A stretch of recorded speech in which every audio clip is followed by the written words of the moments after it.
अरे बाप रे। भाई ये तो माहौल दिखा था यार। हाँ रे, ये तो बड़का घर के लागतिया। जाए से पहले सोच ले बाबू, कहीं कुछ गड़बड़ ना हो जाए। मतलब लड़की भगवाइल बड़े कितना डराता रे। मोबाइल में लौटावे के बा तो चलो चल। मोबाइल के बहाने आज भेंट हुई। घर में बड़ा खर्चा कोइले बा। क्यों लौको तो नहीं खे। रुक ठोकत नहीं। क्यों बा का घर में? खोली सुनता नहीं। आ गई।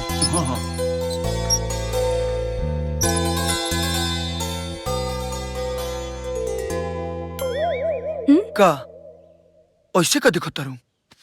चिन्हत नहीं खू का? ना केकरा से मिले के बा? अच्छा मतलब नाम याद बा, चेहरा भुला गेल बड़ी। का मतलब? ओ बहुत बढ़िया बा। घर के बाहर भड़कीली और घर के अंदर शर्मीली। आप ई सब का कहतानी? साफ साफ बताए आपके केकरा से मिले के बा? तारा से। अब देखो ढेर नौटंकी मत करो। शहर से बाइके से हमके गाँव आयल बनी जा। भर रास्ता दूर फाकत।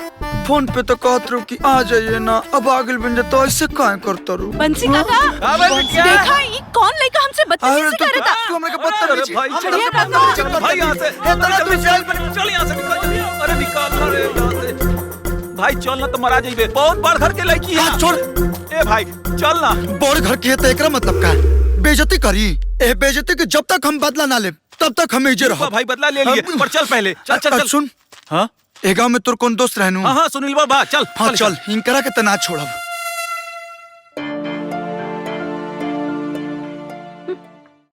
भलाई के जमाने नहीं के छोड़ब नाम करा के। ए आकाश भैया अब तो खा लो। खाली रोटी खाई। अरे मार्केट में ओकरा के गुंडा से के बचौलस? होके वाला दरोगा जी। ओकर मोबाइल पहुंचावे शहर से गाँव में के आई? होके वाला दरोगा जी। आउ हमरा के अपना घरे बुला के इतना बड़का बेइज्जती कैलस। आई कहता हम खाई। जब तक वो हम अपमान के बदला न ले तब तक हम अपना मुंह में अन्न न डालब। होके वाला दरोगा जी, घमंड तब्बे न चूर करबा जब तुम्हारे सामने आई। तुमने तो यहाँ पे ईगो हट कर दिया। अभी फोन लगाते हैं।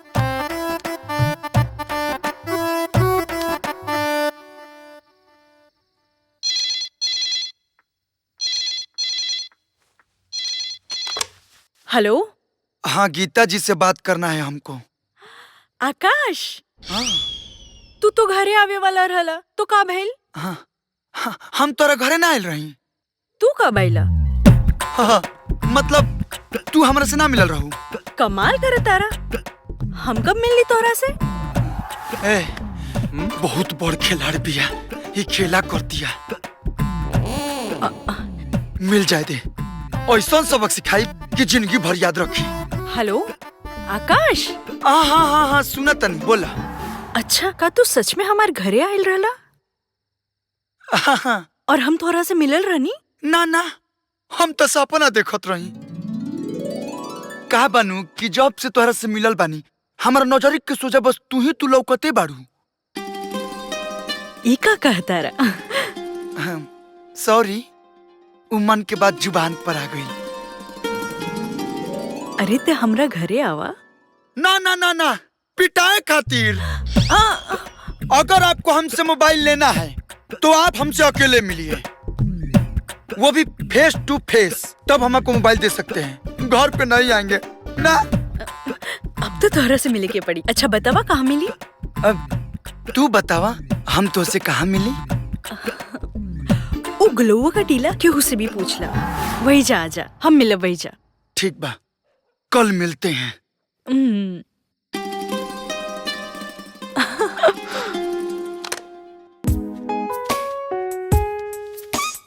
अरे गुलौआ के टीला तर तो हमनी के बुलौले रहे। जगहिया तो ये है लेकिन ऊ नहीं खेलौकत। लो आ गई।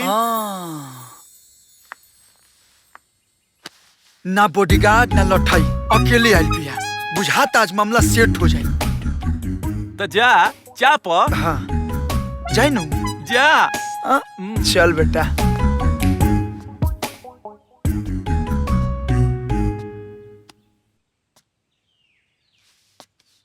हम बुलौनी और तू भागल चले एलू।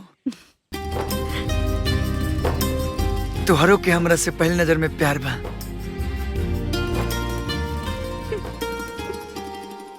अरे कुछ बोलबू कि असही ला जाते रहबू। फोन पर तो बड़ा चहक के बोलेलू आ सामने वाले पे तारा का हो जाला। बड़ा हंसी आवता। मतलब आज कौन नाटक सोचले बड़ू?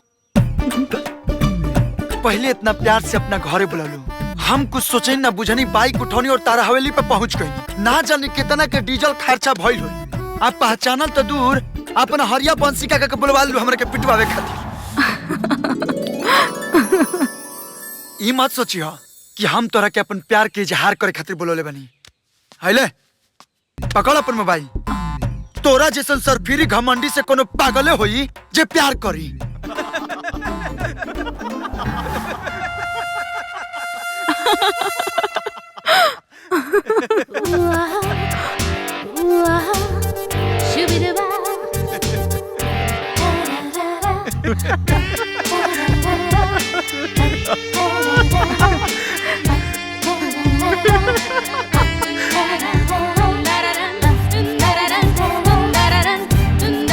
अरे बुद्धू, ई हमार दीदी है, सीता दीदी।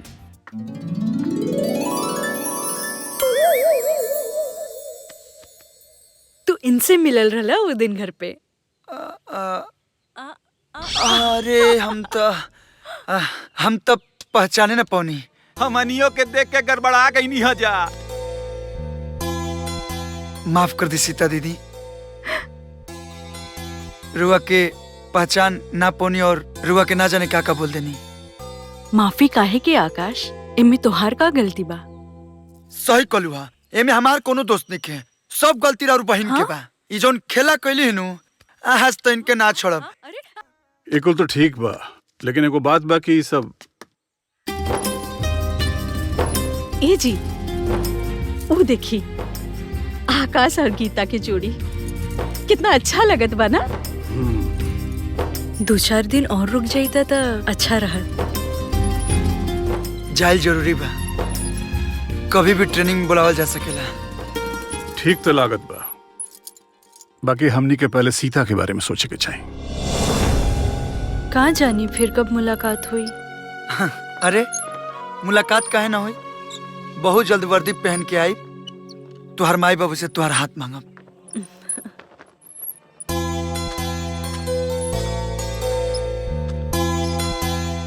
अरे दीदी,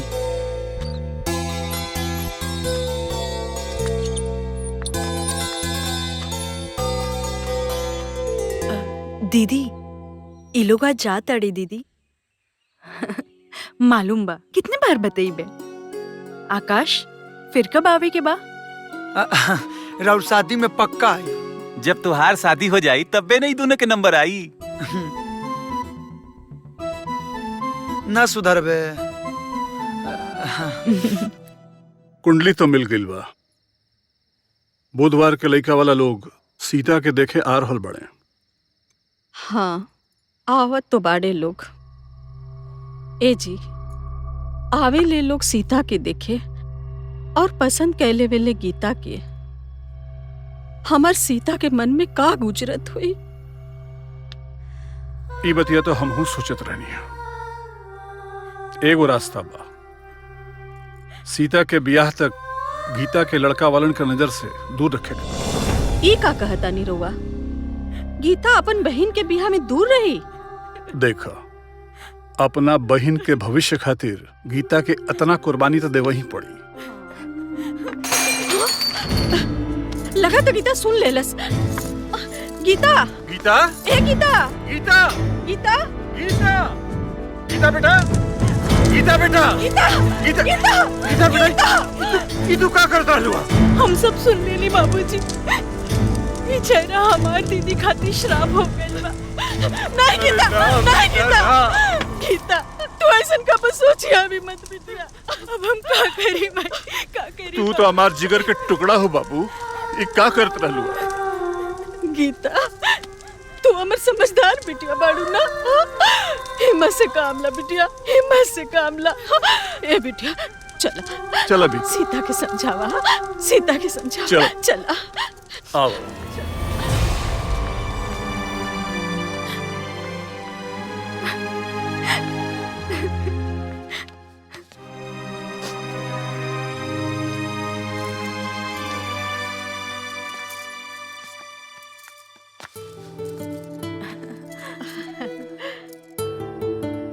सीता आज तोरे मामा के फोन आइल रहे। गीता के दाखिला कंप्यूटर क्लास में हो गइल बा। अब तो गीता के जाए की पड़ी मामा के पास। अरे ई गर्दन काहे खुजावेलू? इहे ना तू चाहत रहलू? हो गइल एडमिशन हमार। अब तो खुश बाड़ू ना तू? खूब पढ़ा, खूब नाम रोशन करा माई बाबूजी के। इहे तो तू चाहत रहली ना। अब तू लोग बैठ के बतियावा, हमनी के चल जाओ। आवा।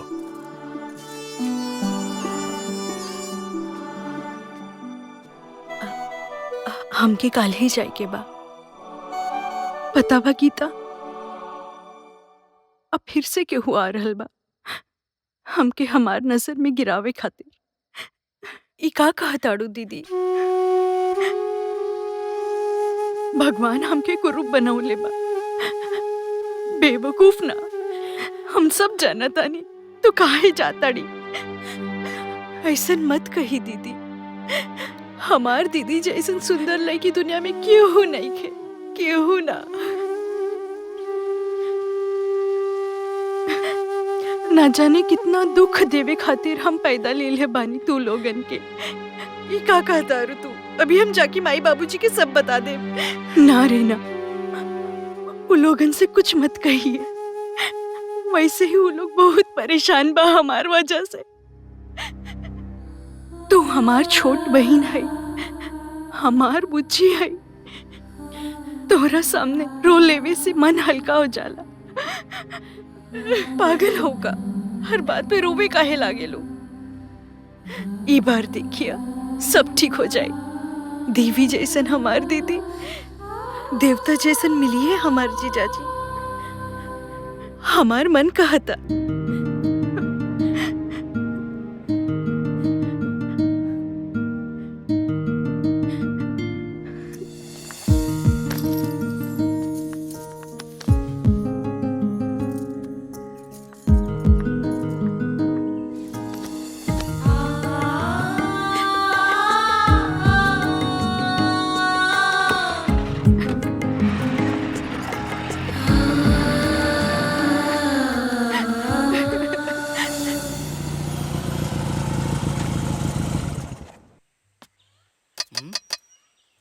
हाँ ये देखो। हाँ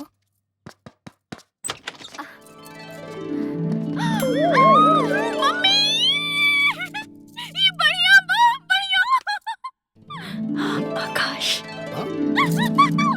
बेटा तहार नाम का बा? तहार माता पिता कहाँ बाड़न? का करेला तू? घर में के हो? ई दुनिया में हमार केहू नहीं खे। कोनो बात ना बेटा, आवा आवा बैठा बैठा। चला चला नाश्ता पानी कर ला। मामी ये आकाश है, इहो रॉन्ग नंबर लग गइल है। चला। इनकर हमेशा रॉन्ग नंबर लागल रे बिटिया। ब्रिजभूषण जी के इलाका में के ना चीनेला अर्जुन बाबू। जी जी 3-3 बार विधानसभा के चुनाव जीतले। धन्य भाग हमार की उनकर परिवार हमरा घरे पधारो। भैया के देहांत के बाद हम तो पुलिस के काम में व्यस्त रहने, घर के सारा जिम्मेदारी राघवेंद्र जी उठावेलन। पत्नी अगर नेक और समझदार होखे तो आदमी बड़ से बड़ काम कर सकेला। जी यही से बरमदेव बाबू, बड़ा खोजबीन के बाद हमरा बहन के खाली एगो रौरे परिवार पसंद आयल। अरे इस सब तो आप सबे के मेहरबानी बा। धन्य भाग हमार। गंगा जी सीता के अंदर ले जाओ। जी चला बिटिया।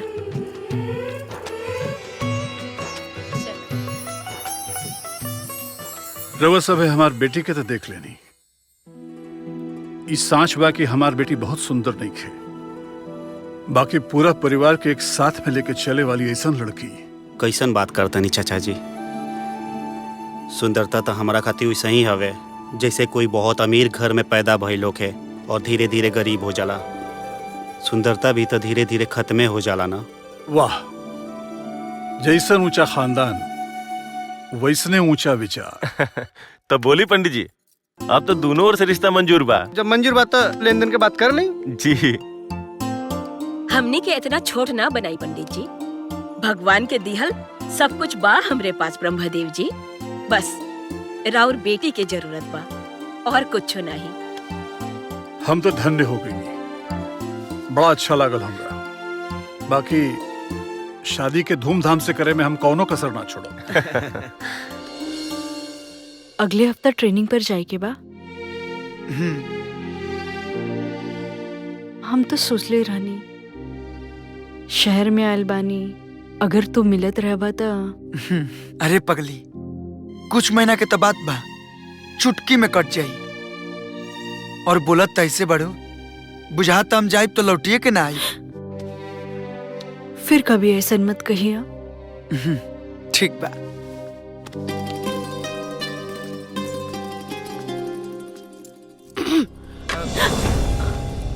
ई का चल रहल बा एजा? हाँ, वो का बा कि हम इनसे पूछत रहनी कि अचानक शहर आवे के प्लान कैसे बन गई। इनका के त घर से भगा दिहल गइल बा। भागावल गइल बा? ई का है? काहे से कि इनकर बड़की बहिन के बियाह ना होत रहे, यही से।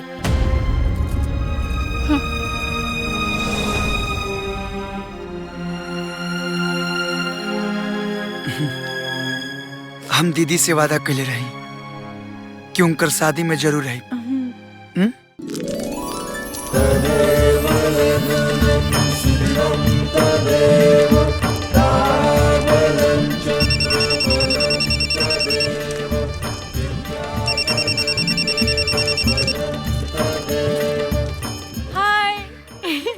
सब ठीक बा ना आकाश? अरे सब बढ़िया बा। कितना बार पूछबू कि कैसे होता कैसे होता। देखा मामी। और गंगा दीदी के देखा। अच्छा आकाश, फोन कटिया मत, ऐसे ही रख ले रहिया। सारी रात हम दीदी की शादी देखा। अब देखे के बा? ठीक बा, एक सेकंड देखा।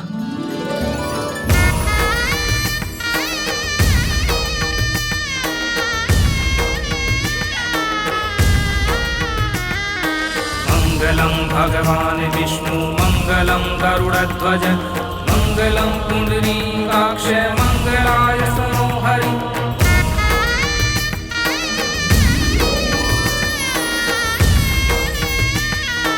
मंगलम भगवान विष्णु मंगलम गरुड़ध्वज मंगलम पुंडरीकाक्ष मंगलाय मनोहरि। मंगलम भगवान विष्णु मंगलम गरुड़ध्वज मंगलम पुंडरीकाक्ष मंगलाय मनोहरि। मंगलम भगवान विष्णु।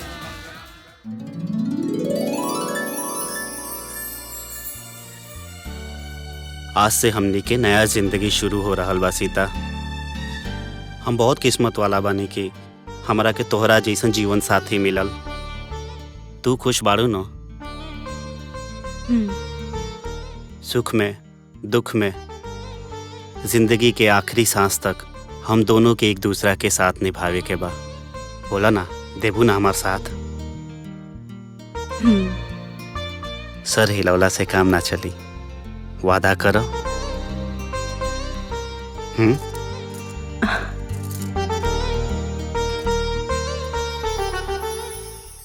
हो जाई भाभी।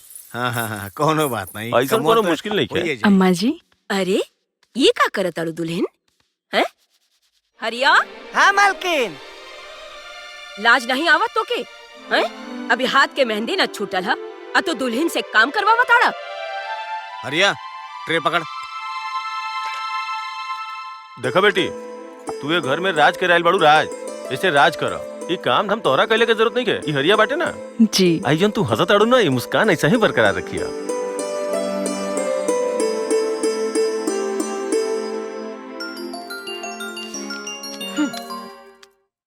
हेलो हेलो गीता दीदी, प्रणाम। खुश रहा। का पूछी? तू तो भूल ही गई लो अपना दीदी के। बात मत बनावा दीदी, भूला तो तू गई बाड़ू, आज हमारे याद आ गई। अरे तनी सीता से पूछा ओकर ससुराल में कोनो लइका बा? अरे ओकरे बहुत करे तो हमार गलती बा। अच्छा तू कैसन बाड़ू? हम एकदम ठीक बानी।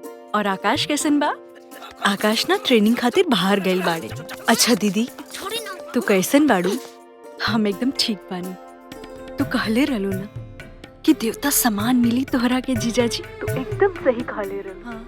हम बहुत खुश बानी गीता। और जीजाजी कैसन बाड़न? ले अपन जीजाजी से बात कर ले। हेलो जीजाजी प्रणाम। प्रणाम तो बटले बा, लेकिन हम आपसे ना बहुत नाराज बानी। वो कहे कि आज तक ले हम अपना साली साहिबा के चेहरे न देखनी। वो हमार एग्जाम रहे ना, यही से। अच्छा अब तो तुम्हारा एग्जाम खत्म हो गई ना। देखो बातचीत तो तब्बे हुई जब तुम्हारा दर्शन हुई। अच्छा तो हम फोन रखा था नहीं। जी प्रणाम। अब देखिए तुम्हार बहन जी तुझसे मिले खाती कैसे भागल भागल आई हन। आ जाइए टाइम पर। मुआ।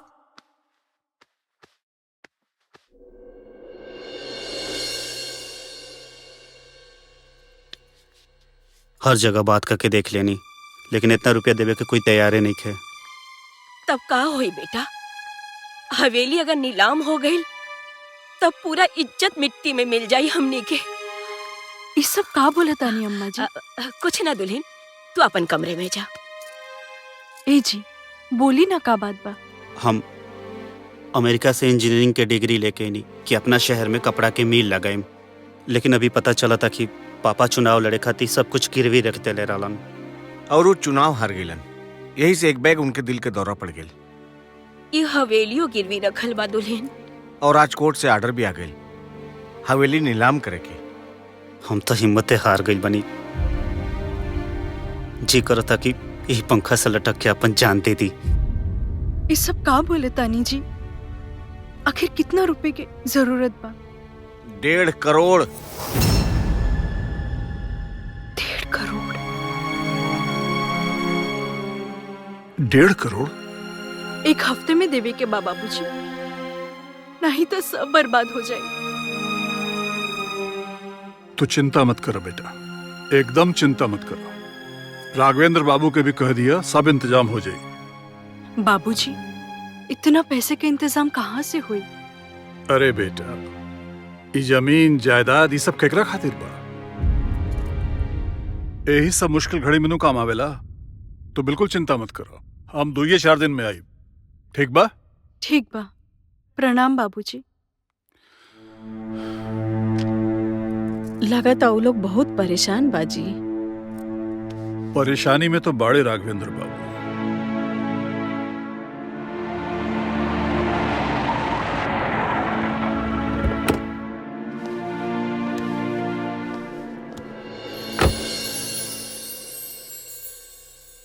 आप हमने की इज्जत बचा लेनी भाई साहब। ऐसा मत कही मनोरमा जी, राउर इज्जत हमार इज्जत कोनो अलग लगबा। अरे बस बस, राउर एहसान हम कैसे उतार पाएं पापा जी? में एहसान के का बात बा? एक कुल तो ही लोग के बा बेटा। अब तक खुश बड़े।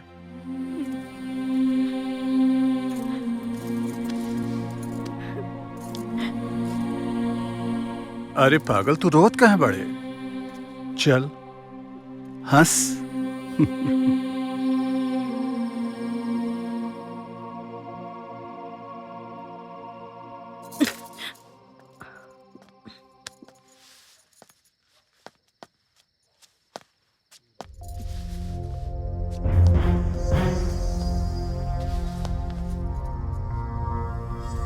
अरे अरे हे भगवान, रवा शराब पी के आयल बानी? शराब न पियती तो जहर पी लेती। हमार तो जिंदगी बर्बाद हो गई बा। जितना भी पैसा रहे ओके मिल बनावे खातिर जमीन खरीद लेनी, बैंक से कर्ज लेके मशीन भी ले लेनी। अभी और मशीन ले आवे पड़ी तबे काम शुरू हुई और बैंक भी कर्ज देवे से मना कर दियलस। हम का करी सीता, हम का करी? आप शांत रही। रवा शराब वरब मत पी। हम बापूजी से बात करब। हम बापूजी से बात करब। बेटा तू तो जाना ताड़ू की अब खाली गांव के जमीन बचल बा।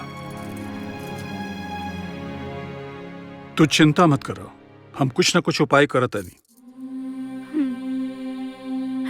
ठीक बा बाबूजी।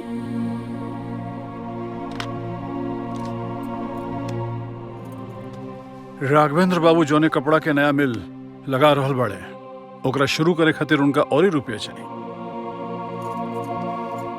कितना? 2 करोड़। बाप रे, इतना पैसा कहाँ से आई? जमीन बेचे पड़ी, कुछ गिरवी रखे पड़ी, और का। ए जी, गीता के भी बिहार करे के बा। ऊ जब करे के होई तब करे के होई, पहले तो समस्या के हल कईल जरूरी बा।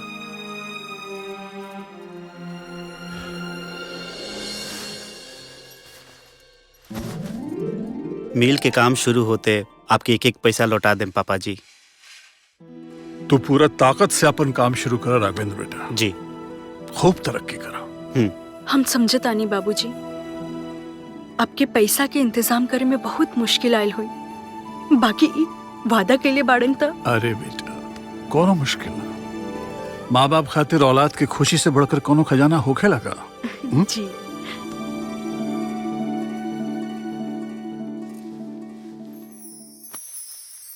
आकाश, ना जाने का करत होकब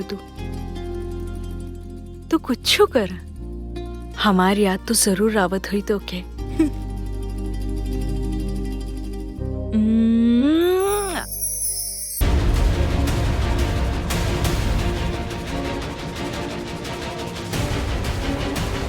ना, ये हमसे ना हुई। अरे दिमाग से काम ला दुल्हन, सब बढ़िया हो रहल बा, मिल भी चालू हो चुकल बा।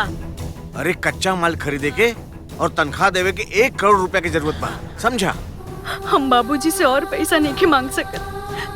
तू समझत नहीं खुशीता, सिर्फ एक बार अगर माल बाजार में आ गई ना तो पैसा के बरसात हुई, पैसा बरसी, फिर उनकर हमनी के सारा कर्ज दे देबे के। तू सिर्फ आखिरी बार उनसे बोल के देखा। हम बोले तो अपना आपकी बेच के भी पैसा ले आई है, बाकी अब हम उनकरा से नहीं की कह सकत, नहीं की कह सकत।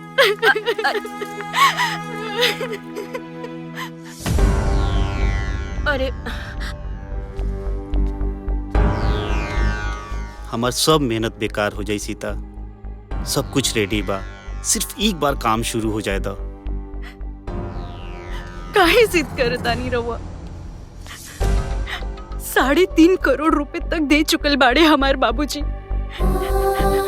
इतना पैसा वो कहाँ से ले आयल हुई है, ये सोच सोच के हमार जान जाता।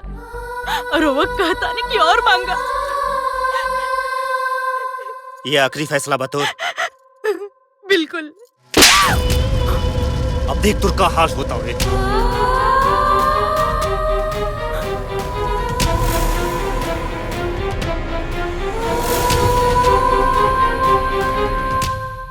वो तो ठीक बा, लेकिन हम ई कहता नहीं कि अगर हम ये सिंगार पटार अब हटावा दुल्हन, राज करे के दिन गए। आई नौकर चाकर रखे के हैसियत हमनी के ना बा, सिर्फ हरिया रही, वो भी बाहर के काम करे खातिर, बाकी कुल घरे के काम अब तू करबो। अब वो कहता नहीं तो से कि अपने बाप के फोन कर दे। हम काम कर रहे ले, काम पे लग जो।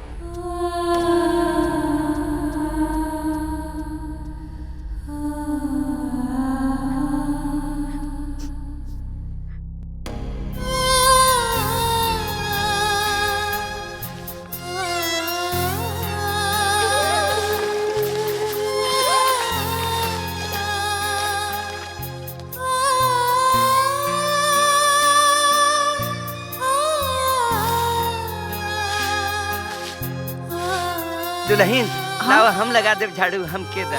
नहीं काका, हम कर ले। नहीं हम के दा। काका हम कर ले। नहीं काका। अरे दुल्हन हम लगा दे। काका छोड़ दी ना। अरिया निकल।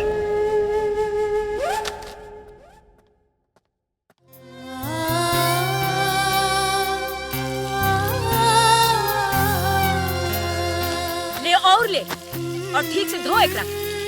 जी अम्मा जी।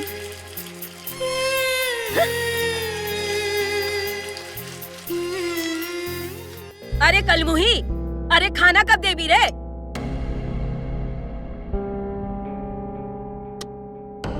पड़ोसी के तोर बाप परोस। जी।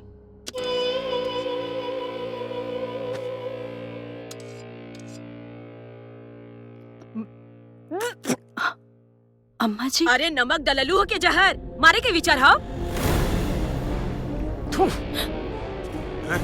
अब्बा बतावत है तुमके।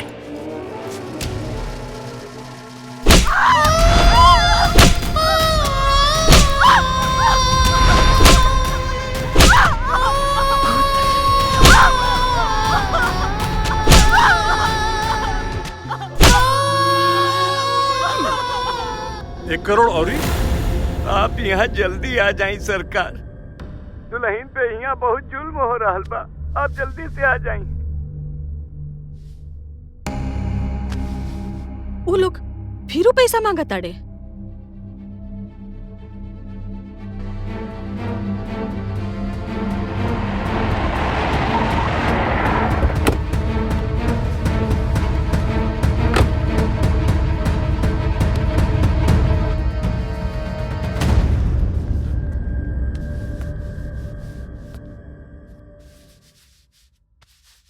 सीता,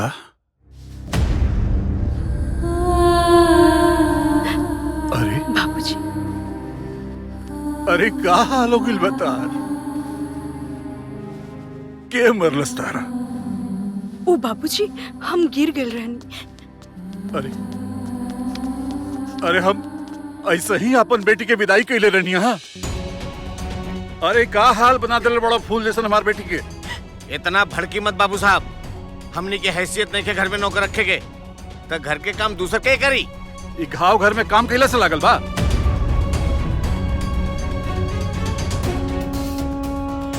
ये घर में का चल रहा बा सब हमरा पता बा।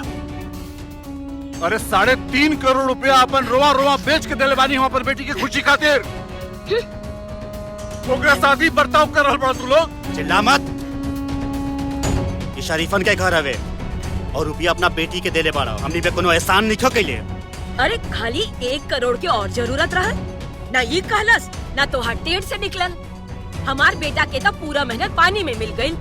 और ही पैसा हमरा से मांगत तू लोग के लाज नहीं खे लागत। हे भगवान, एक और घर में अपन बेटी का ब्याह कर दे। अरे शुक्र करो कि तोरा करिया कुरूप लड़की से ब्याह कइले नहीं तो खबरदार हमरा बाबूजी। बाबूजी, अगर इतना अफसोस बा हमार बेटा से ब्याह कैला के, तो ले जा अपन लाडली के अपन घरे और फिर बाप बेटी कब्बो ना अपन शकल दिखैया हमनी के। चल बेटा चल चल।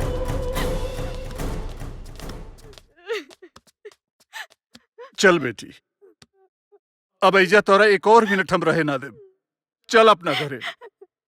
आप ये का कहता नहीं बाबूजी, अब ये हमार घर बा, ये हमार स्वर्ग, ये हमार नर्क। आप ही तो सिखौले बानी ना बाबूजी। लेकिन ये लोग के इरादा ठीक नहीं लागत बेटी। तुम्हारी कष्ट हमरा से देखल नहीं जा।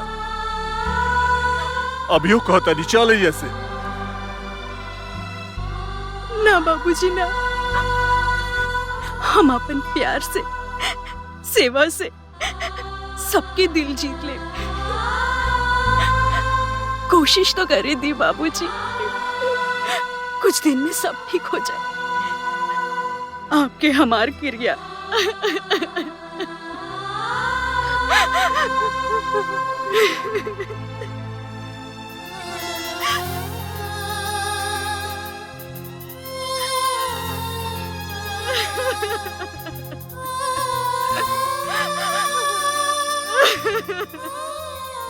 हम पता लगोले बानी, वो बुढ़वा के लगे हवेली छोड़ के अब कुछ नहीं किए। ओकर औकात आज 1 रुपया के लायक भी नहीं खे। अरे हम तो सोचत रहनी कि बुढ़वा ले जाई अपन लाडो के, लेकिन ई हरामखोर एजा रुक गई हमार छाती पे मूंग डरे खातिर। अब तक कुछ तो ऐसा करे के पड़ी कि सांप भी मर जाए और लाठी भी ना टूटे। सही बात है, कुछ तो करे के पड़ी।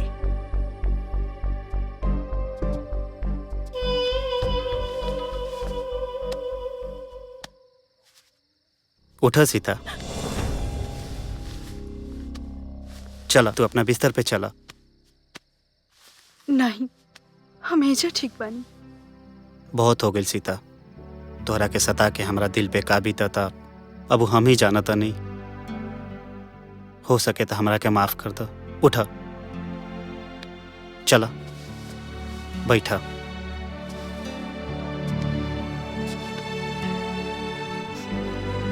तोहरा के तो हम अपना जान से भी ज्यादा चाहे नहीं। गुस्सा तो खाली तोहरा बाप से रहे, और हम जानता नहीं कि तू हमके दिल से चाहे लो। बोला चाहे लो ना? तब काहे हमके इतना दुख देवी नहीं आप? हम बताओ नहीं ना, गुस्सा तो खाली तोहरा बाप से रहे। वो पैसा तो जरूर देलन, लेकिन कोनो खुशी से ना, मजबूरी से। तबे तक घरे आके इतना बेइज्जत करके गइलन सबके। ऐसन मत कही जी, हमार बाबूजी जैसन इंसान दुनिया में क्यों हो नहीं के। वो तो बस यही बात पे तो तू गुस्सा दिला देता रू। तू हमसे प्यार करे लो ना? हाँ जी, आपके कैसे विश्वास दिलाई हम? विश्वास? वही विश्वास जब तू हमारा बेइज्जती के जवाब अपने बाप के देबू। ला लिखा आई। हमार बाबूजी की हालत तो समझे तानी जी। बस यही बात पे तो तू गुस्सा दिला देता रू। ला लिखा हम जुन कहता नहीं। लिखा लिखा। बाबूजी, बाबूजी, हमारा जैसन ताभागन लड़की ये दुनिया में केहू के ना होई जेकर बाप अपना औलाद से ऐसन बदसलूकी करत होखे। लिखा जैसे कि कोई दुश्मन के भी साथ ना करत होखे। हमार तो जी में आवता कि हम अपन जान देती। लिखा लिखा।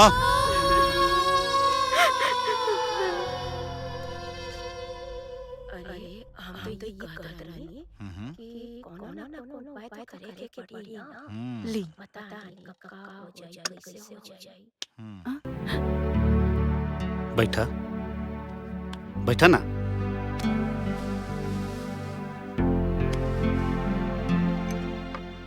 तू यही में खाना ना।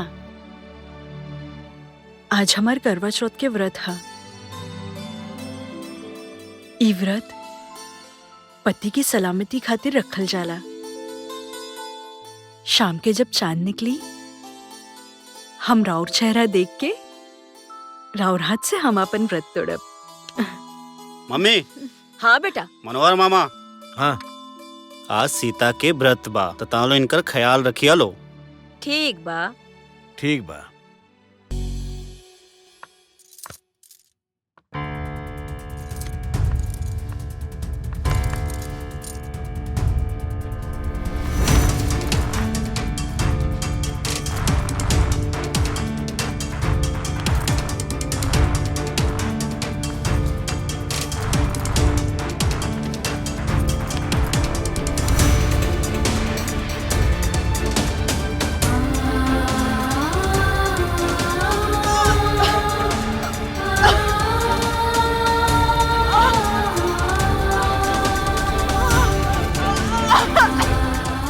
अरे दादा रे दादा, दुल्हन तोहरा के जौहर दिहल गइल बा। जौहर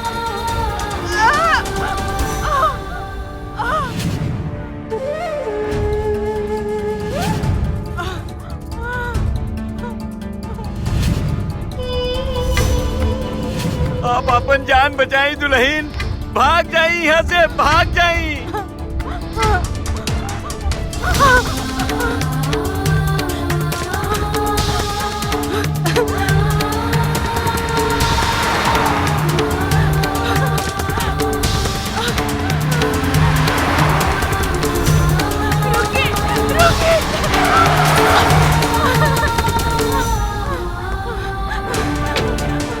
दुल्हन का भाई? हमके जहर दिया गइल बा। अच्छा अच्छा, तू परेशान मत हो, कुछ ना होगी। हम तोरा के हॉस्पिटल लेके जाए। अब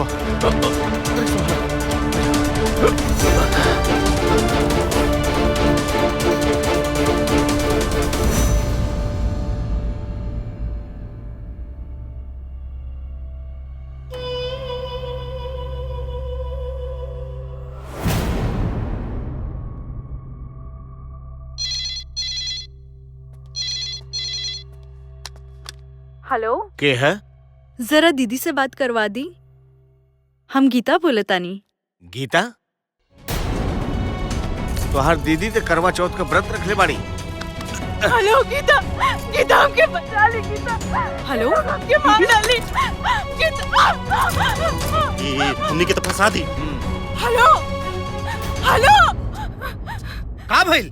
राघवेंद्र, सोचा मत, ये जिंदा रही तो हम सबके फांसी पे चढ़वा दी। मामा हम दीदी से बात करत रहनी और अचानक फोन कट गई। फोन कट गई? लागत है दीदी कोनो मुसीबत में बाड़ी।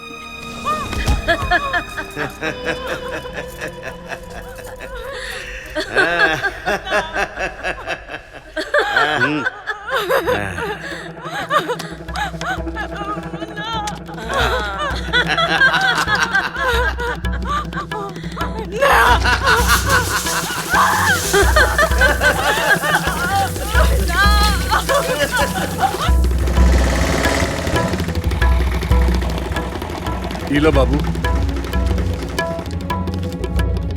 सीता, सीता, सीता बेटा, अरे देखो ये रुपया हम लेके आइल बानी बेटा।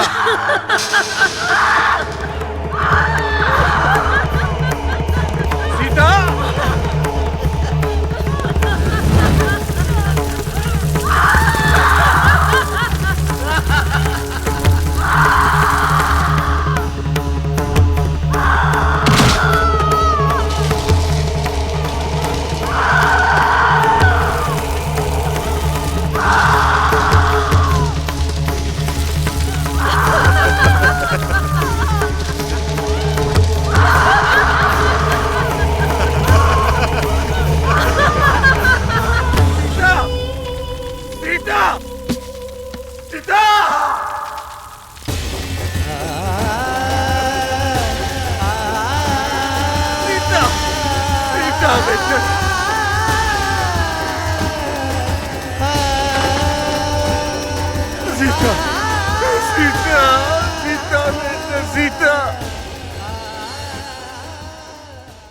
हमरा ई ना मालूम रहे कि हमरा घर में राक्षस पड़न सन।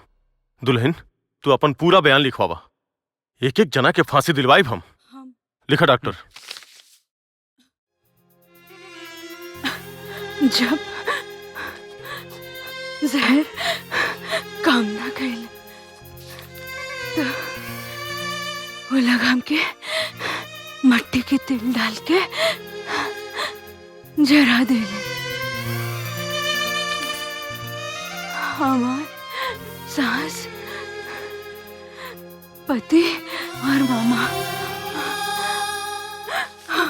हमके मट्टी का तेल डाल के आग लगा दे। हमके बचा ली चाचा, हमके बचा ली। बस बस,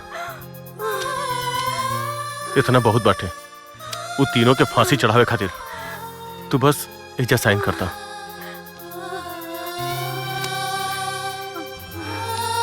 हैला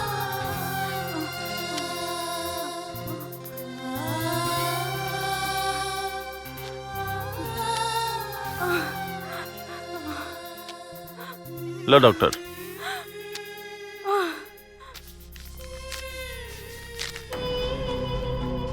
बचा ले चाचा, बचा ले। तू धरा आई। अब नया बयान लिखा कि सीता अपन किचन में खाना बनाते रही, गैस लीक हो गई और गलती से साड़ी में आग लग गई और ये जल गई।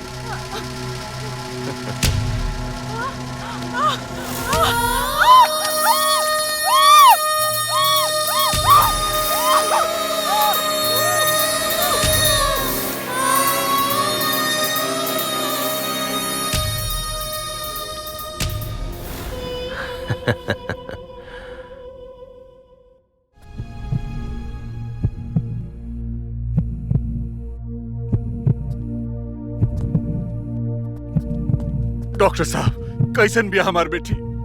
ठीक बिया नु? सॉरी ब्रह्मदेव जी, मैंने बचाने की बहुत कोशिश की लेकिन बचा नहीं पाया। सॉरी।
सीता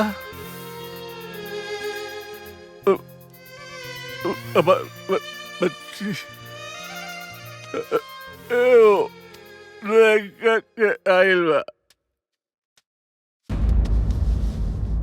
का बोले तनी जी? के आइल बा?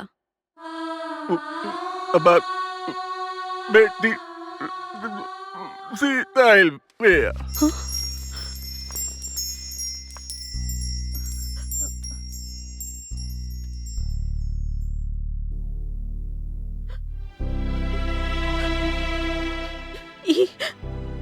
सीता ना बिया जी, गीता बिया।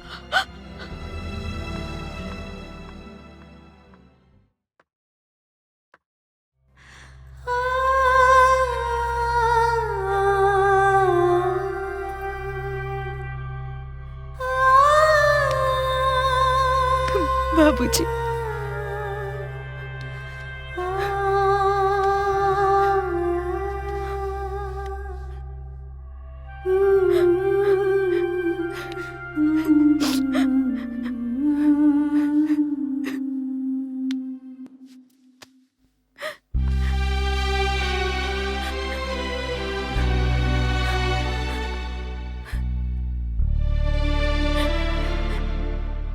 माई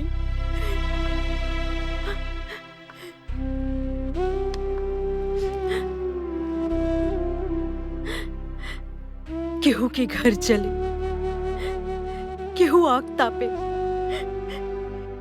ई ना हो सकेला। जिंदा जलावल गई बाड़ी उमाई,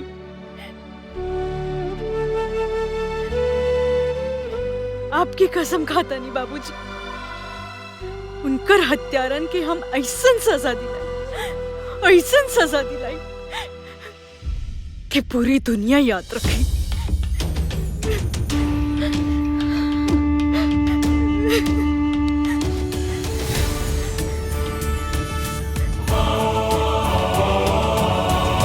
राघवेंद्र, हम आ रहल बानी, हत्यारा।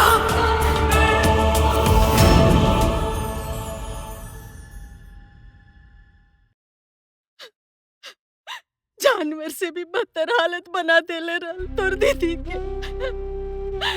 दिन रात हमार बेटिया खटत रहली, झाड़ू मारत रहल, पोछा मारत रहल, बर्तन मांजत रहल, कपड़ा धोवत रहल।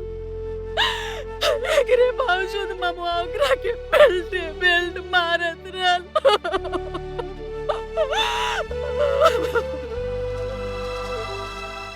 ये दस्तखत आपकी बहन का है?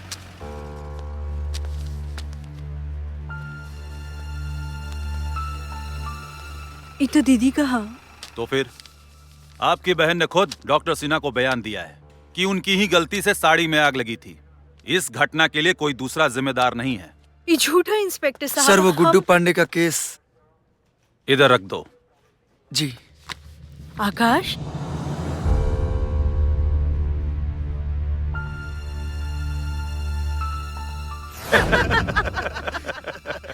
सीता के केस ना अब दुर्घटना साबित हो गई बा। अब केस हमेशा खातिर बंद। अरे वाह। तो अब तो राघवेंद्र के दूसर बियाह के बाद चलावल जा सकेला। 100% चलाई, कोनो दिक्कत नहीं के। अब के रोक सकेला? अभी फिर से दुल्हा बनी। यही बात पे हमारा हाथ से मिठाई खा ली। अरे क्या बात। और रघु लोग खाए। जी हाँ डॉक्टर सिन्हा। अच्छा,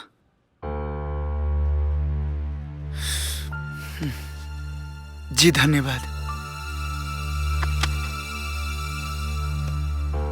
तो हर दीदी डॉक्टर सिन्हा के खुद बयान लिखवेले बड़ी कि उनकर मौत उनकर गलती से भइल बा। एमे उनकर ससुराल वालन के ये दुर्घटना में कोनो हाथ नहीं खे। झूठ हई, झूठ कहता हर आदमी। अरे वो रात जब हम दीदी के फोन कईनी, वो रो रो के कहत रहली कि हमके बचा ला गीता। पता ना कहा होत रहे दीदी के साथ। इंस्पेक्टर साहब सही कहत रही कि अदालत तो हर बात ना मानी, ओकरा खातिर ओके ठोस सबूत चाहिए। बात तुम्हारे पास? तो ई कहा ना तू कुछो नहीं कर सकत।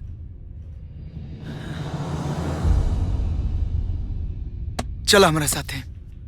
कहा? इसमें कुछ नहीं हो सकता है। एक केस अदालत में पहले दिन ही खारिज हो जाएगा। एकर मतलब ही कि हमार दीदी के हत्यारन के सजा ना मिल पाई। जब तक पुख्ता सबूत और गवाह उन लोगों के खिलाफ नहीं मिल जाएगा तब तक संभव नहीं है।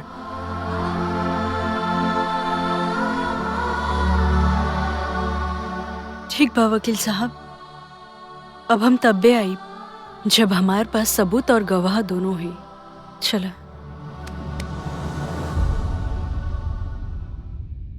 मन तक कर तक कि उस सब हत्यारन के अपने हाथ से फांसी चढ़ा दी, लेकिन हमार हाथ कानून से बंधल बा। बिना सबूत और गवाह के हम बेबस पानी। तो सबूत कहाँ से मिली बताई हमके, हम लेके आई। सबूत और गवाह खातिर होकर घर में घुसे के पड़ी। लेकिन राघवेंद्र तोहरा के अपना घर में काहे घुसे दे? घुसे दी मामा, ओकरा खातिर चारा फेंके के पड़ी, दौलत के चारा। और वो सारा दौलत था वो ले गई हत्यारा। लेकिन अब हमरे पास कुछ पैसा बा। गीता, तोरे बिहा खातिर बस यह बचा के रख ले रहनी। इहो ले जो। अच्छा तो पेपर मिल खोले आइल बाड़ू तू एजा? पापा ये जिम्मेदारी हमके देले बाड़न, काहे कि बलिया से हमार परिवार मुंबई शिफ्ट हो गए रहे। अच्छा, यही से हम सोचा था नहीं कि इतना अच्छा भोजपुरी कैसे बोल लेता तू। आप एक्सक्यूज मी मैम, बाहर कुछ लोग चंदा लेवे खातिर आइल बा। ठीक बा, भेज दा। अच्छा सुना, रात के खाने में हम सिर्फ जूस ले, काहे कि होटल के खाना हमके नुकसान करता। ओके, थैंक यू मैम। ओके। अगर आप कहे तो हम अपना घर से खाना मंगवा दे आपके लिए। ना ना, कहाँ राघवेंद्र बाबू, अभी हमार दोस्ती इतना नहीं खेभेल। प्रणाम टीना जी, हम दीनानाथ अनाथ आश्रम से आइल बने। प्रणाम।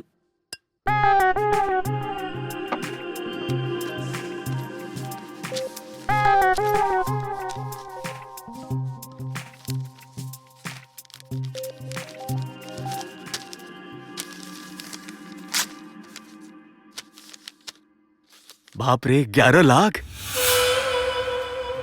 रउआ तो महान बने टीना जी। हम जितना सुनले रही ओहो से बढ़ के बानी। राउर बहुत बहुत धन्यवाद। प्रणाम। प्रणाम।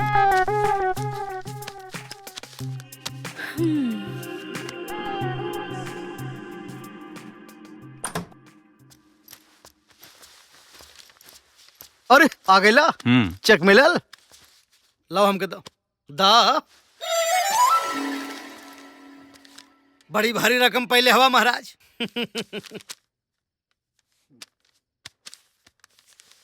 लीजिए। बस 500? 500 पूरी रात नौटंकी में चिचियाला तो कितना पावेला? 300। ये हमारा 5 मिनट का 500 पावत हवा कम हो। चला निकलो निकलो। अब हम जाएं? हाँ हाँ जा। हम कहाँ से आयल बनी? तू कहाँ से आयल हुआ? तू विधवा आश्रम से आयल हुआ हो? जी। जा जा जा जा। 11 लाख के चंदा। अनाथालय और विधवा आश्रम के? खरबपति बाप के इकलौती बेटी है मामा। कहीं उसे हमार चक्कर चल गिल ना तो माला माल हो जाए कि हमनी के। जादू चलावा बेटा, कुछ जादू चलावा ओकरा पे। हाँ, अच्छा।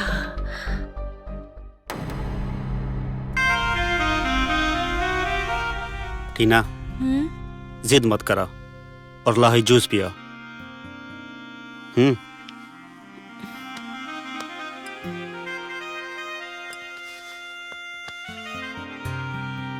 कितना ख्याल बतो के हमार।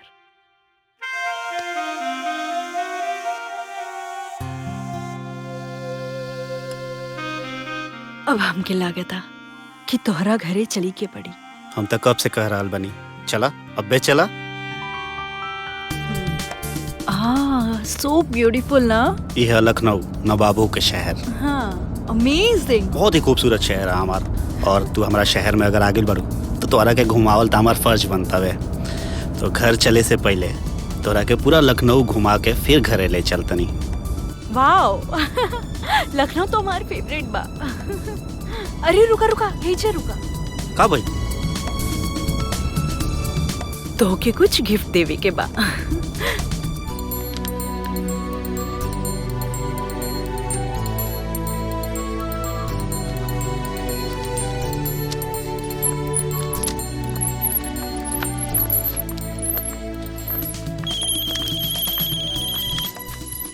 मम्मी चिड़िया फंस गई बिया, घरे लेके आवत नहीं। स्वागत के तैयारी करा लो।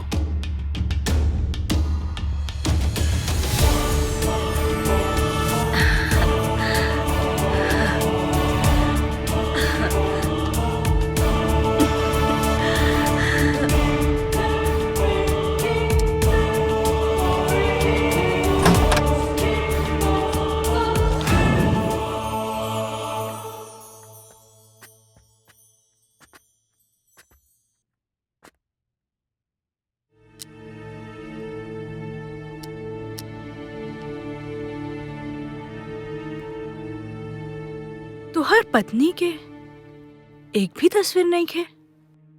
वो हम तोहरा के बतैले रहनी ना कि उनकर मौत कैसे भइल।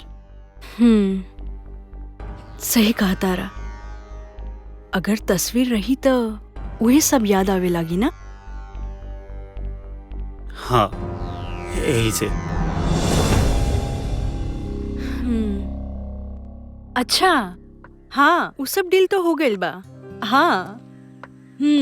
अरे यहाँ बारू तू? ना डैडी, राघवेंद्र तो हमार बहुत अच्छे से ख्याल रख ले बा। अच्छा ली, आप खुद ही उनसे बात करें। डैडी। प्रणाम अंकल जी। खुश रहा का हाल में बेटा? अरे ऐसा कौन जादू कर दे हमारी बिटिया पे कि जब देखा तो अरे तारीफ कर रहल बाड़ी। अंकल जी टीना खुद इतना अच्छा है कि क्यों क्यों बुराई ना करेली।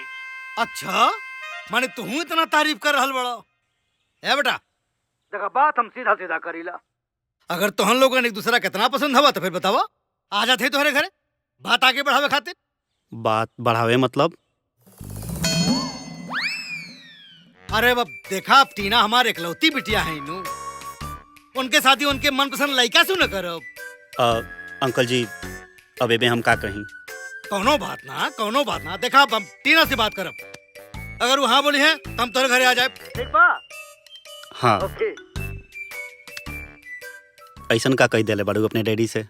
वो तो हमनी के ब्याह करावल चाहता रहा। सच कही टीना, हम तो के दिलो जान से चाहे लागल बानी। अगर हमनी के शादी हो गई ना, हम तो के इतना खुश रखम जितना आज तक कोई भी पति अपना पत्नी के इतना खुश ना रखले हुई।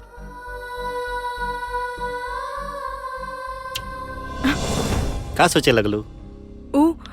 हम पहले से ही सोच ले बानी कि हम उहे घर में शादी करब जहाँ उ घर के सारे लोग हमारे इशारे पे नाची। का तोहार घर के लोग ये बात मानी? तू कह के तो देखा, काहे ना मानी? खाना हम बनाई, बर्तन हम माजब ना। अरे झाड़ू पोछा हम लगाई। हमरा पता रहे केहू ना मानी। मम्मी, मामा, अरे ना बिटिया, तू जौन कहबो हमनी के उहे करब। अरे तुहार कपड़ा, तुहार संडील, तुहार कमरा सब चमाचम कह के रखब, सब साफ कह के रखब। अब तो बियाह करबू ना हमरे राघवेंद्र से। आई शाबाश मामू। अभिहन कटहर गाछे पर बा, अभिने से तेल लगावे लगला होठे पर। पहले काम करके दिखावा।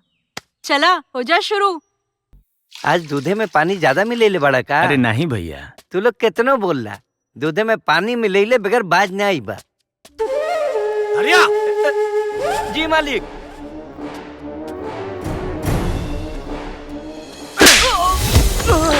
तोहरा के कितना बेर बोलनी कि बाहरी आदमी से बात नहीं खे करे के, लेकिन ना मन ले, ना मन ले, ना मन ले।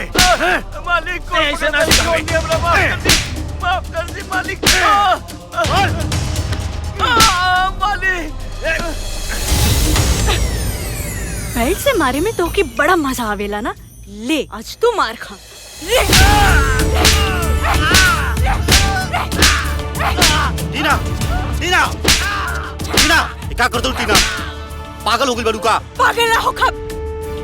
हम अपन कमरे में कपड़ा पहनत रहनी और ये ठरकी कमीना हमके झांक झांक के देखत रहे। दादा हम कहाँ झांक रहे? दिखाई कर झूठ बोलन। राघव, तू अभी ई सुअर के बच्चे के मारा ना था हम घर छोड़ के जाता नहीं। हाँ, अरे इतना गंदा काम करे में तारा शर्म नहीं मामा? बोला मत, मारा। छोड़। जोर से मारा। मार मार मार। हम जाता नहीं। रुको टीना। मामा, तारा शर्म नहीं लगता गंदा काम करे? उठा काका। जोर से मारा। अरे लागता जोर से। राहे दे बिटिया, राहे दे, केहू देख ली तो। जब तक हम बानी तू एकदम डरिया मत हरिया काका। ई बतावा तो के घर के बाहर काहे नहीं जाए? ना बिटिया, ना ना ना, हमके मार डरिए बिटिया। जैसे सीता दीदी के मार देलन सन।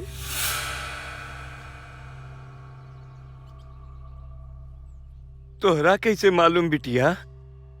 ध्यान से देखी हमके काका, सीता हमार बड़ बहन रही।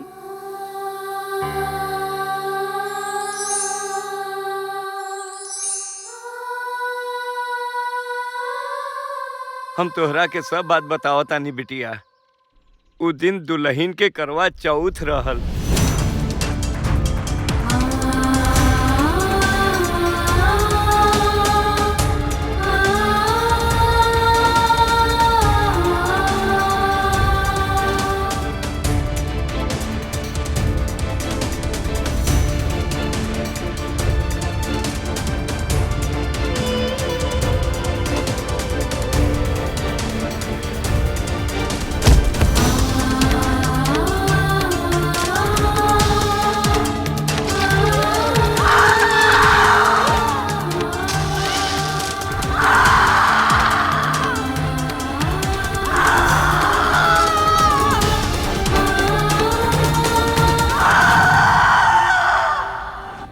पुलिस के ये सब बात काहे ना बताऊनी हरिया काका? हम पुलिस तक पहुंच पाए बिटिया तब बताई ना। अच्छा आप एक काम करें, आप टेलीफोन के पास ही खड़ा रहा। जब फोन की घंटी बाजी आप फोन उठा के पुलिस के सब बता दिया। ठीक नो काका? ठीक है बिटिया।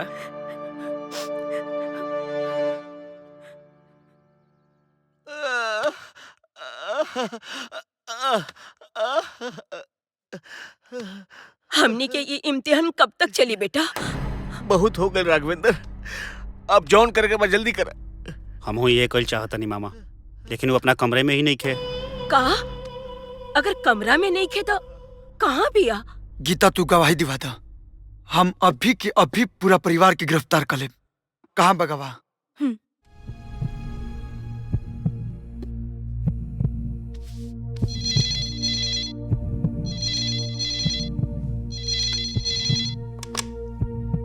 हेलो, के बोलत बा? हरिया काका, हम गीता बोलत तानी। अच्छा, उ दिन जवन तू हमके कहत रहला उ सब तू इंस्पेक्टर साहब के बता दा। तो ठीक बा, दरोगा साहब के फोन दा। हाँ हाँ हाँ, ला। हाँ, का भेल रे सीता के साथे? सीता दुल्हन के उ लोग। हेलो हेलो,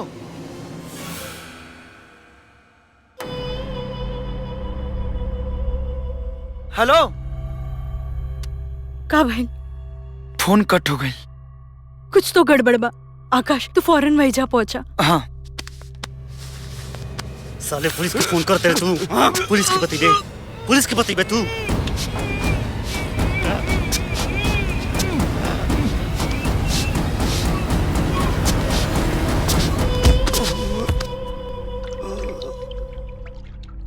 अरे, ये तो मर गई। मामाई पुलिस के फोन करत रहला और पुलिस एजा कभी भी आ सकेले। एक लाश के ठिकाने लगाओ पड़ी। फौरन हाँ। अर्जुन के फोन लगाओ।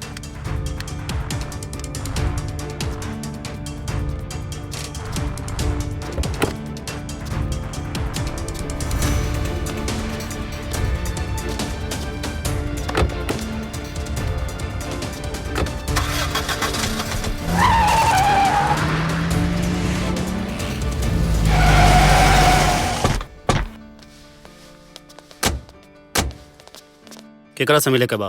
चाचा जी नहीं खने जा। हरिया से मिले के बा हमरा के। हरिया के बुलाओ।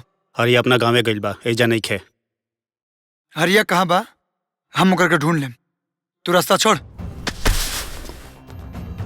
अब सन एक एक कोना तहनी के छान मारा सा। ये कहूँ जगह बाचे के ना चाहिए। अरे ये सब कहाँ जात अड़न? रामलाल कहता नहीं कि हरिया अपना गाँव गइल बा, लेकिन हई बाड़न की सुनते नहीं खन।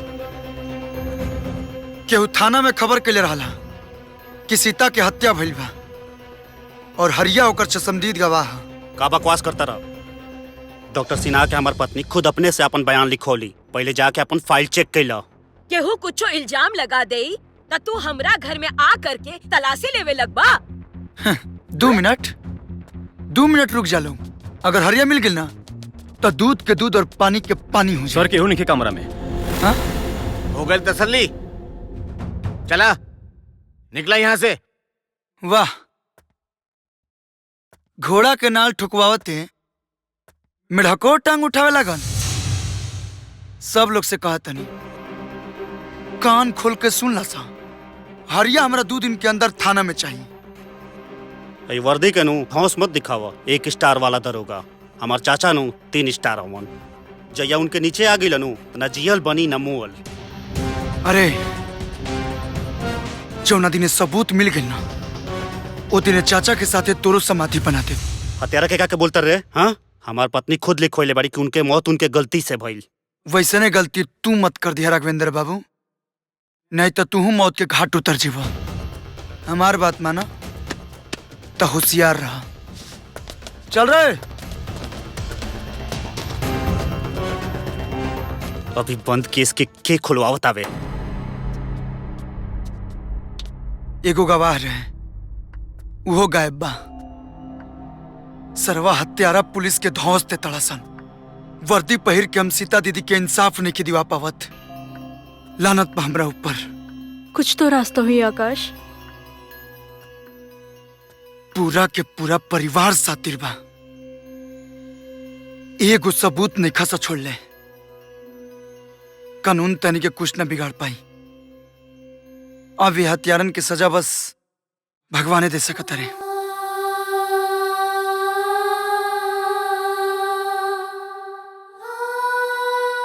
हाँ, एगो रास्ता बा और एगो आखिरी उम्मीद के? डॉक्टर सिन्हा। डॉक्टर सिन्हा अब उहे कुछ उगल सकता।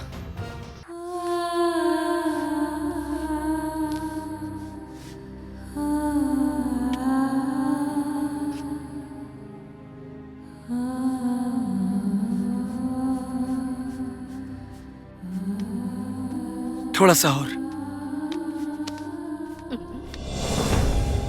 हे भगवान, भूत भूत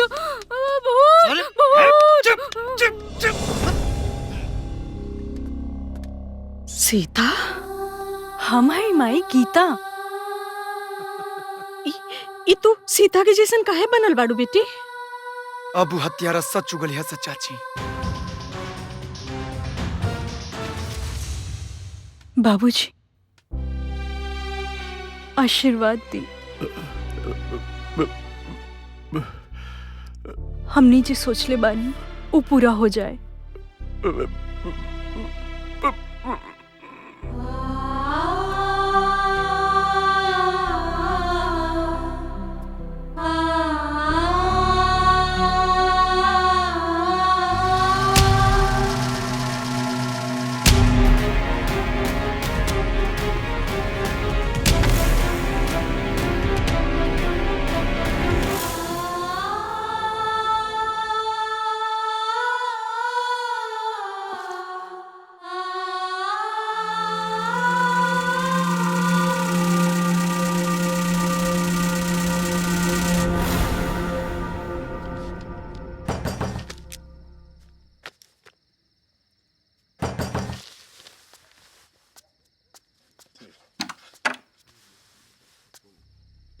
इलाज करावे के बा।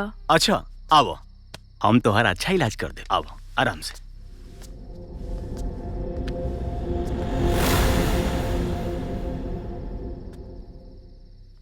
इतना रात के आइल बड़ू, कोनो जरूरी बात बाका? अरे देखा, इतना लजा मत। अच्छा तनी घूंघट उठावो। अच्छा रुको, हम ही उठा देता नहीं। अरे तू तो मर गई बड़ू। आत्मा कभी ना मरेला डॉक्टर। हमार कत्ल कैसे भइल तू सब जाना ताड़े। चल सच बोल, सच बोल, सच बता, हमार कत्ल कैसे भइल? तोहर कत्ल राघवेंद्र मामा और अर्जुन सिंह मिल के कैलन सा। हम तो सिर्फ पैसा लेकर झूठा रिपोर्ट बनैनी। हाँ? मोबाइल से रिकॉर्डिंग करो तारू। हाँ? चल मोबाइल दे, मोबाइल दे, दे मोबाइल।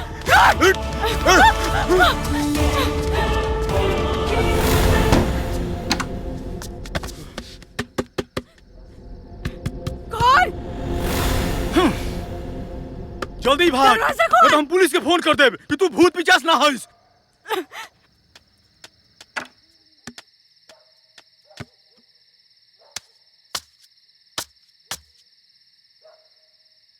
आखिरी उम्मीद भी खत्म हो गई। अब सीता दीदी के इंसाफ कैसे मिली?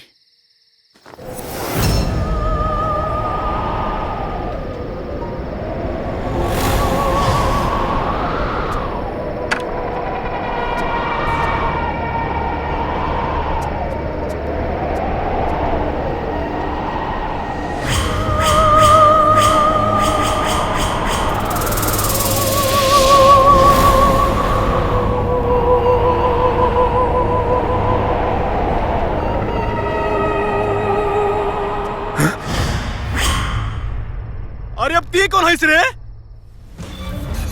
जौना पापी के दुनिया की अदालत सजा ना देवेला ओकरा के सजा देना हम। तू सीता के कत्ल में शामिल रहले और तोर सजा बा सजाए मौत।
ये वही सीता तो नहीं जिसकी बहन गीता तुम्हारी दोस्त है?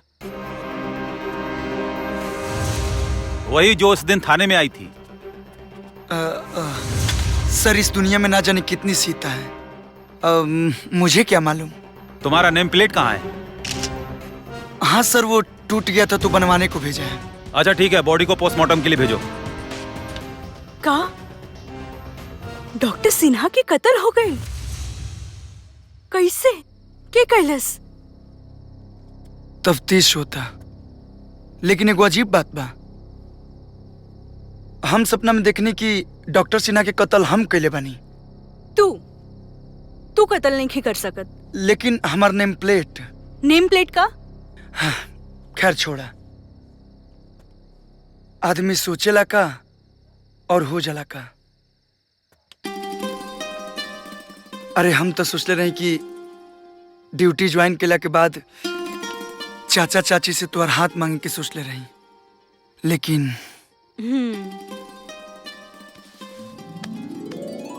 अब इतना पैसा दियल रहा तो ये का होता?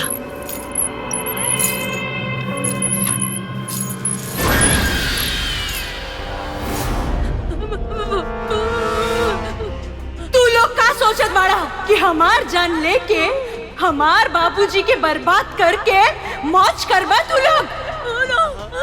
डॉक्टर सिन्हा तो मर गई, अब तू लोगन के बारी बा।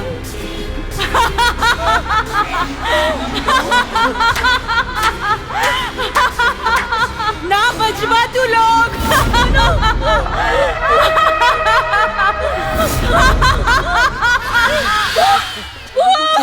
मम्मी मम्मी कहाँ भाई भूत कहाँ बा भूत कहाँ? अरे मम्मी पागल हो गई बड़ू का? मम्मी मामा पागल हो गई बड़ा का? मम्मी मम्मी ठीक बानू? हे बाबू, हमरा के बहुत डर लागत बा, पता न कौन हमनी के जान के पीछे पड़ल बा। जो कोई भी बा ओके सामने तलावे के पड़ी न चाचा जी। ई जे भी होई सीता के करीबी के होई। सही कहा तड़ा, एकरा से पहले कि वो हमनी के डसे ओकरा बिल से निकाल के कुचलही के पड़ी।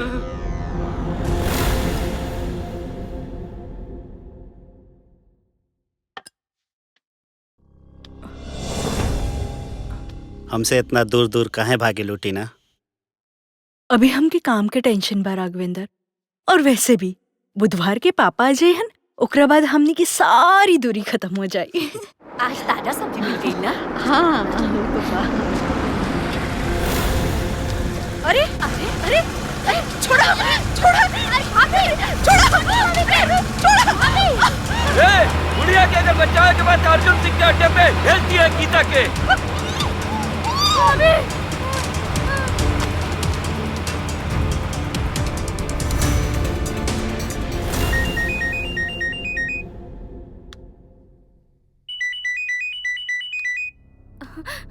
कट गई।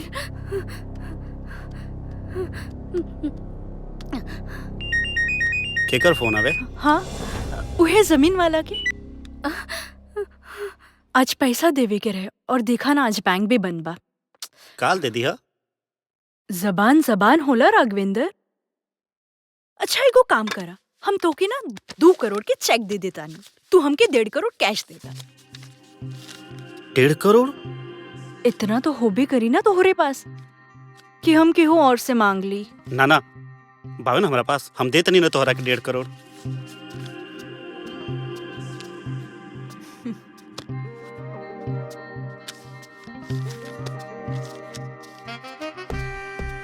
ई ला पूरा 1.5 करोड़ बाय में ला गिन ला। इला चेक। ये तू चेक अपना पासे रखा। अरे ना ना, ये अपन पास रखिया और काल बैंक में जरूर जमा करा दिया। गीता। हाँ मामी बोला, का बात बा? कहाँ रहलू इतना देर? कब से हम फोन मिलावत रहनी। अच्छा सुनो सुनो हमार बात, अर्जुन सिंह के हाथ में गंगा भाभी के उठा के ले गई। का? ठीक बा मामी, हम वैजा पहुंचा तानी।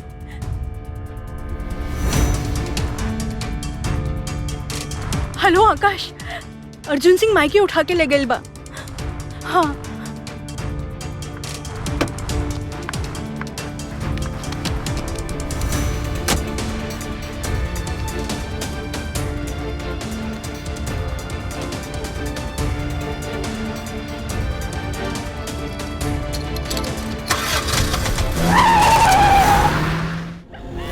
देख, तू हमरा के बताओ चाहे मत बताओ, लेकिन हमरा के एक बात मालूम बाटे कि जे हमनी के संगे ई खेल खेलता ना, वो तोरा के बचावी यहाँ जरूर आई। ओकरा बाद देखिए हम ओकर ऊ हाल करम ना जो तोर बेटी सीता के कैले रहनी। कमीना, ऊपर वाले के घरे देर जरूर बा, अंधेर नहीं के। वो तोरा के कबो माफ ना करी। बुढ़िया, एगो बात बताई, तोर बेटी कैसे मुअल रहे ना, ये हम तोरा के बताओ तनी।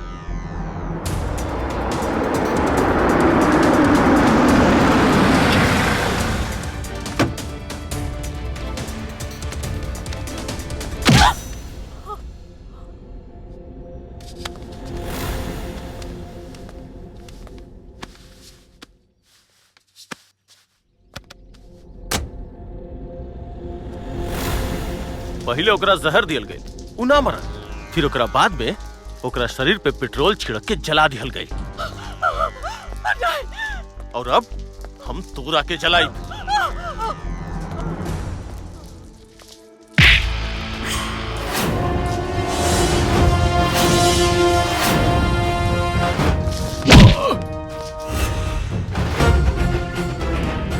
आग लगावे वाला कभी कभी वही आग में वो खुदे जर के भस्म हो जाला। अच्छा, एक सब इंस्पेक्टर होके सीनियर की आंख दिखाइबे? हम तोरा की आंख दिखावे ना, तोर आंख निकाले आइल बानी।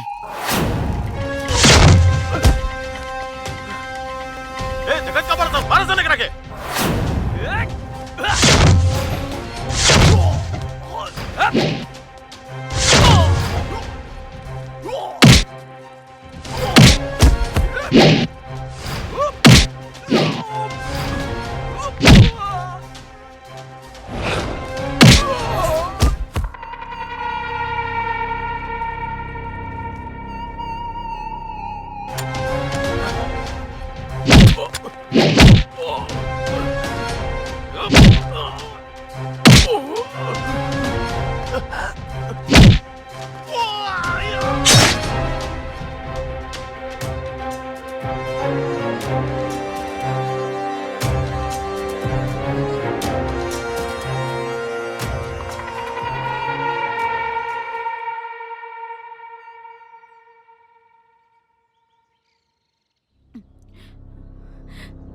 हे भगवान, हमके बेहोश के कैलस। माई माई माई माई माई उठा ना, माई ये सब के कैलस। माई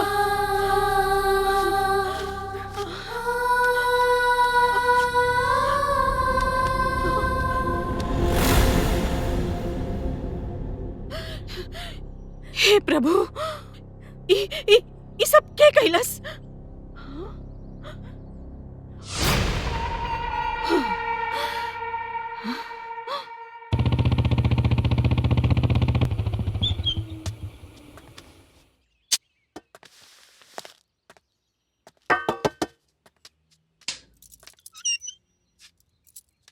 अरे आकाश बेटा, तू? चाची तू ठीक तो बाड़ू ना? हाँ बेटा, हम ठीक बानी। गजब हो गई। वो अर्जुनवा मालूम बा हमके। वैसे गीता कहाँ बाड़ी? गीता तो हमरा के यहाँ छोड़ के तुरंते चल गई। ठीक बा, हम चलतनी। अच्छा। हेलो, का अर्जुन चाचा के मौत कैसे? का बात करता तू? कब और कहाँ भइल? लेकिन भइल किसे? अनहर बड़ा का रहुआ तो महान बनी टीना जी।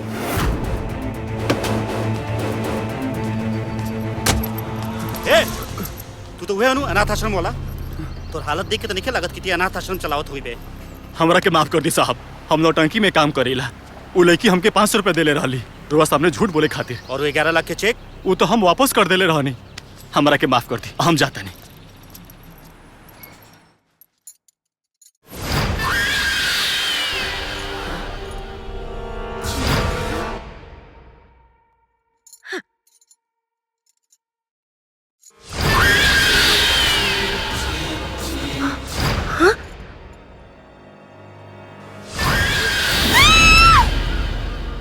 हेलो, सॉरी हम आपको डिलीवरी नहीं कर सकते। वो चेक बाउंस हो गया है। क्यों? क्योंकि मैडम ने इस चेक पे साइन टीना सिंघानिया के नाम से किया था, लेकिन ये अकाउंट तो गीता सिंह के नाम पे है।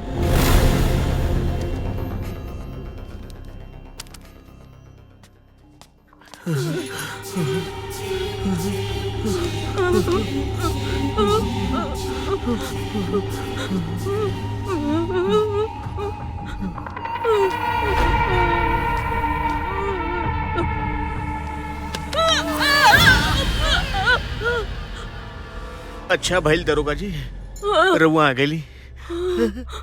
अंदर भूत बा। तू लोग एजे रुका, हम देखा तानी।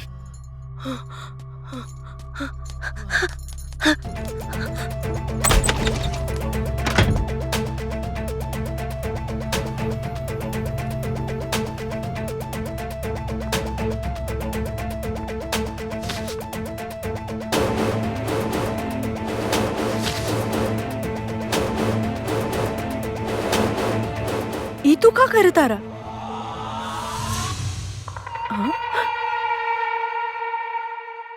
ई तू दीदी जैसन गर्दन कब से खुजावे लगला? चला निकला यहाँ से।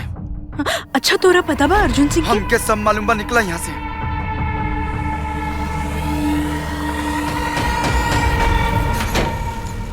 अरे मनोहर, तनी पंखा तो चालू कर। हाँ करते। अरे बाप रे।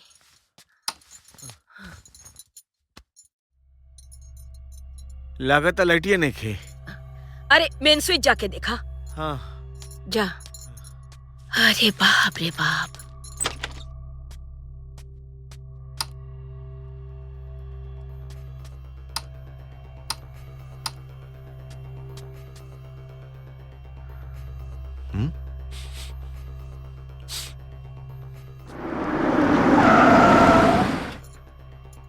लागत राघवेंद्र आ गए। अरे राघवेंद्र बेटा, लागत कि वो सीता आ गई है। मम्मी मम्मी, उना सीता हिया ना टीना हिया, वो गीता हिया और वो अर्जुन चाचा के भी कत्ल कर देले बिया। हे भगवान, वो हमनी सबके मार मम्मी गई।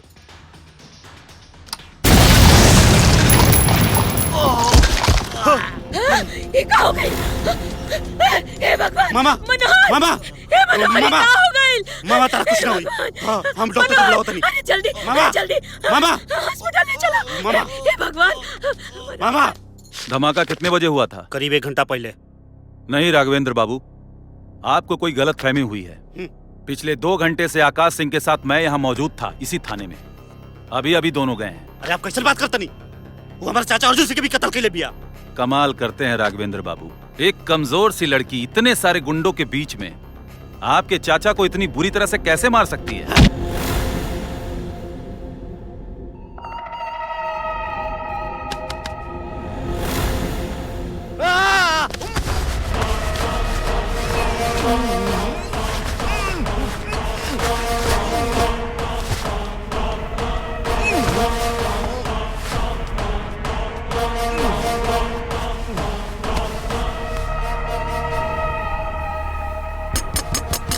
खोला, दरवाजा खोलो,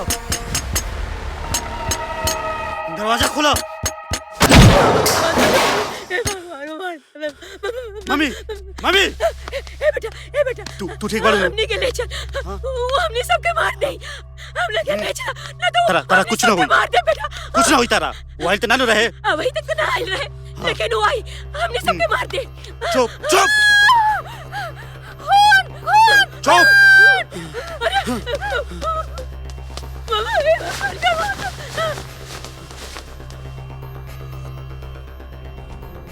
मामा मामा मामा दुनिया के सामने अपन गुनाह कबूल कर लेब। बहुत बड़ा पाप भइल हमनी से। हम लालच कइले रहनी।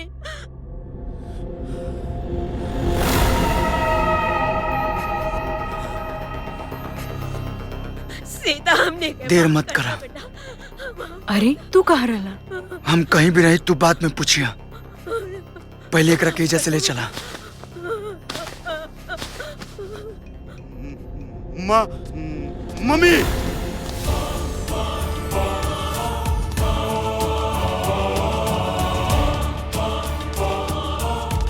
मम्मी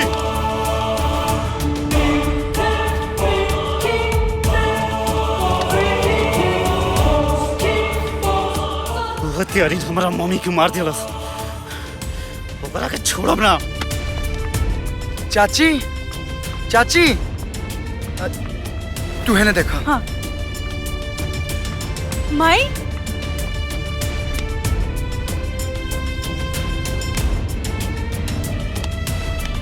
माई नहीं खिलौकत। हेलो टीना सिंघानिया उर्फ गीता सिंह अगर अपना परिवार के जिंदा देखल चाहता रे नो तो डायमंड रिसोर्ट में हो रहल महिला दिवस सम्मेलन में आ जाओ।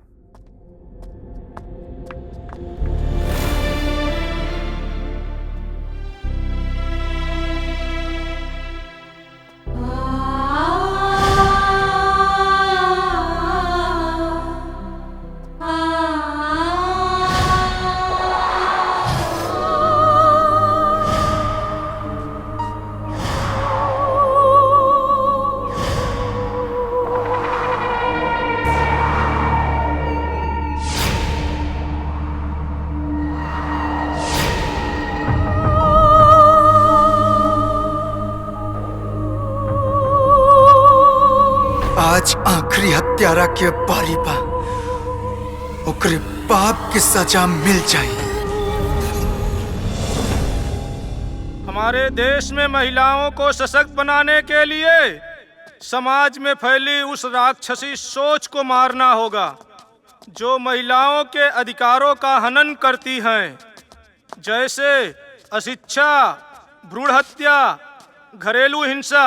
आप लोगों के सामने मैं अपने क्षेत्र के भूतपूर्व सांसद स्वर्गीय ठाकुर साहब के सुपुत्र श्री राघवेंद्र जी को मंच पे आमंत्रित करता हूं। एक मिनट।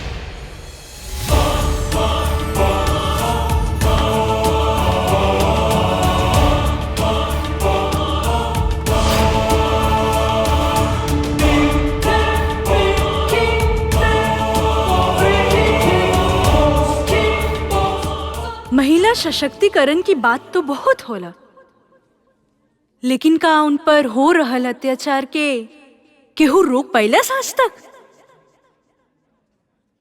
माँ बाप अपन लड़की के पढ़ावेला, लिखावेला, पालेला, पोसेला, अपन ताकत से बढ़ के ओकर बिहा करावेला।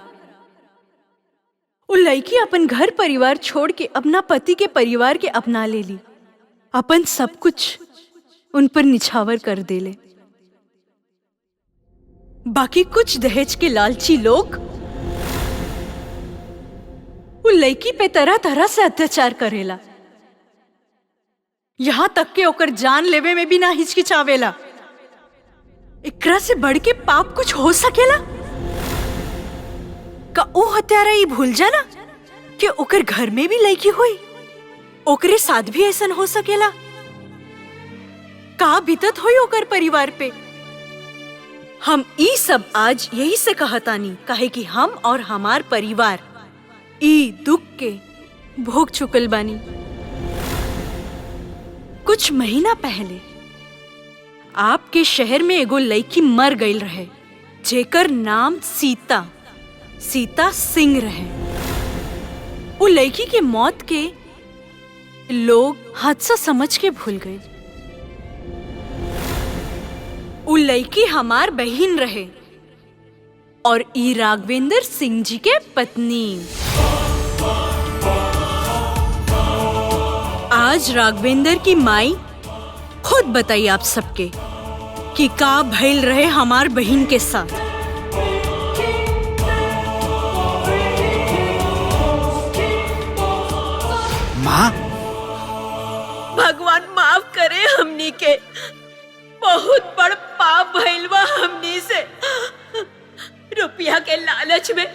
हम हमार बेटा राघवेंद्र और मनोहर सीता के जिंदा जला दहली जा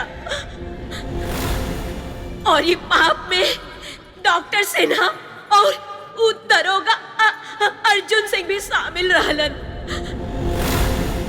भगवान हमार राघवेंद्र के माफ कर दिया। मम्मी को मुंह खोल देते ही गोली मार दे। मम्मी सीधा हमने सबके मार दे। मम्मी क्या बोलता तू? पागल हो गेलू? तोहर दिमाग खराब हो गेलू? कुछ बोले जाता तू? और ये लड़की तरह पे कौन जादू टोना कह देले बिया? हमारा पत्नी के मौत एगो हादसा रहे और ये पूरा शहर जाना तावे। और आप सब देखते बानी कि हमारा मम्मी के दिमागी हालत ठीक नहीं थे, यही से ही कुछ भी बोल रहल बाड़ी। वही के फायदा उठा के लड़की हमनी के बदनाम करे के कोशिश कर रहल बिया और हमरा से पैसा उठल चाहत दिया। चल तोरा पूरा परिवार की इज्जत ढेर कई देम, बुझले? नहीं तो चुपचाप निकल जाई जैसे। ओए, जब हाथ में बंदूक होखे ना तब बंदूक चलावे के चाहिए, जुबान ना। अरे साला चुप हो जाना तो इज्जत ठोक दे। ठोक ना रे, अरे ठोक ना रे।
बाबूजी उठी, बाबूजी उठा।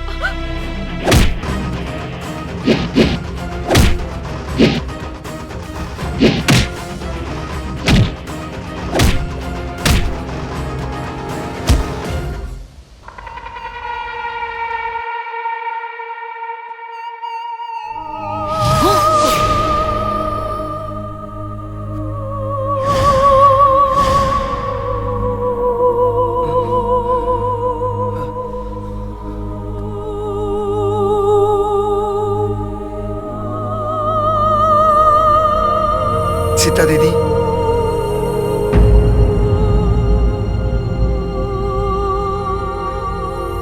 दीदी हमरा में ई कैसन चमत्कार है?